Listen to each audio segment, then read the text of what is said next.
क्या होगा अगर आप अपने नेल्स को काटना ही बंद कर देंगे? क्या होगा अगर हमारी बॉडी की सारी बोन्स एक साथ टूट जाएं? हमें हिचकियाँ क्यों आती हैं? हम अपने आप को गुदगुदी क्यों नहीं कर पाते हैं? और कैसे रोज सुबह आपकी हाइट कुछ सेंटीमीटर बढ़ जाती है? और क्या आपको पता है कि गालों पर ये डिम्पल्स एक खासियत नहीं बल्कि एक कमी है?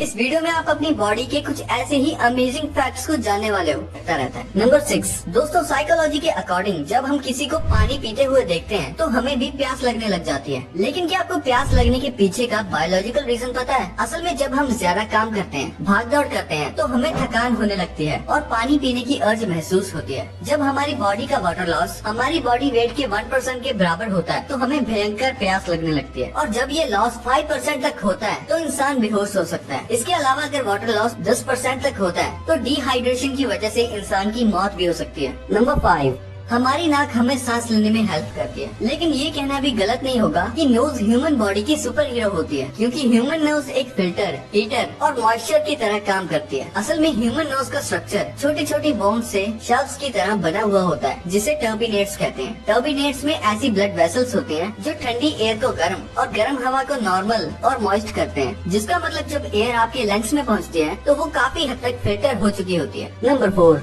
दोस्तों, आपने अक्सर लोगों को एक दूसरे से कहते हुए सुना होगा कि आप तो बहुत ग्लो कर रहे हैं। लेकिन क्या आप जानते हैं कि ऐसा क्यों होता है? और क्या आपको पता है कि ह्यूमन बॉडी असलियत में भी चमकती है, यानी हमारी बॉडी भी लाइट को एमिट करती है। जी हाँ, ये बिल्कुल सच है। पिछली हुई रिसर्च से ये पता चला है कि ह्यूमन बॉडी भी असल में लाइट को रिफ्लेक्ट करती है, लेकिन इस लाइट की इंटेंसिटी नॉर्मल आंखों से दिखने वाली लाइट से 1000 टाइम्स लो होती है और इसीलिए ये नेकेड आई से दिखाई नहीं देती है। साइंटिस्ट का मानना है कि ये लाइट बॉडी के अंदर लगातार होने वाले केमिकल रिएक्शन की वजह से निकलती है। ये लाइट लोगों के चेहरे पर ज्यादा विजिबल होती है और यही लाइट ग्लो के रूप में नजर आती है। नंबर 3 गालों पर डिम्पल पड़ने वाले लोगों को उनकी क्यूटनेस की वजह से बहुत ज्यादा पसंद किया जाता है। लेकिन क्या आपको पता है कि ये डिम्पल्स मसल्स डिस्फंक्शन की वजह से होते हैं? असल में गालों के अंदर जिगोमैटिकस मेजर नाम की मसल्स होती हैं, जिसके 2 हिस्सों में बढ़ जाने की वजह से गालों में डिम्पल्स आ जाते हैं। वैसे इससे ह्यूमंस को कोई नुकसान तो नहीं होता है, बल्कि ये फेस को और अट्रैक्टिव कर देता है। नंबर 2 कभी आपने सोचा कि जब हम अपनी रिकॉर्डेड आवाज को सुनते हैं तो वो अलग क्यों लगती है? ये इसीलिए होता है क्योंकि जब हम बोलते हैं तो हमें अपनी असली आवाज सुनाई ही नहीं देती, क्योंकि हमारी आवाज तो हमारे स्कल की हड्डी से वाइब्रेट होते हुए हमारे कानों तक पहुंचती है। इसी रीजन से हमारी आवाज का बेस बढ़ जाता है और पिच कम हो जाती है। इसका सीधा मतलब ये है कि दूसरों को आपसे ज्यादा आपकी आवाज का पता होता है। 2013 में नेशनल लाइब्रेरी ऑफ मेडिसिन में एक स्टडी हुई, जहाँ कुछ लोगों को कुछ आवाजें सुनाई गयी और लोगों को वो आवाज पसंद भी आई, लेकिन तब तक जब तक उनको ये नहीं बताया गया कि ये उनकी खुद की आवाज है। तो इससे ये पता लगता है कि हमें अपनी आवाज इसीलिए अच्छी नहीं लगती क्योंकि हम अपनी आवाज को एक अलग ही तरीके से पहचानते हैं। नंबर 1 हमारी बॉडी में 206 बोन्स होते हैं। जब कोई बोन टूट जाती है तो डॉक्टर सिंपली इस बोन को अलाइन करके प्लास्टर कर देते हैं। अगर कोई सीरियस इंजरी होती है तो इसमें रॉड या स्क्रूज का इस्तेमाल किया जाता है। लेकिन क्या कभी आपने सोचा है कि अगर आपकी बॉडी की सभी हड्डियाँ एक साथ टूट जाएं तो क्या होगा? अगर अनफॉर्चुनेटली ऐसा कुछ होता है कि बॉडी की सारी बोन्स एक साथ टूट जाएं तो ये बहुत सीरियस प्रॉब्लम हो सकती है, क्योंकि हाथ या पैर की बोन्स को अलाइन करना इजी होता है और लगातार रेस्ट करने से हम ठीक भी हो सकते हैं। कोई बड़ी प्रॉब्लम वाली बात नहीं होती। लेकिन हमारी बॉडी में बहुत सारी सेंसिटिव बोन्स भी होती हैं, लाइक जॉ,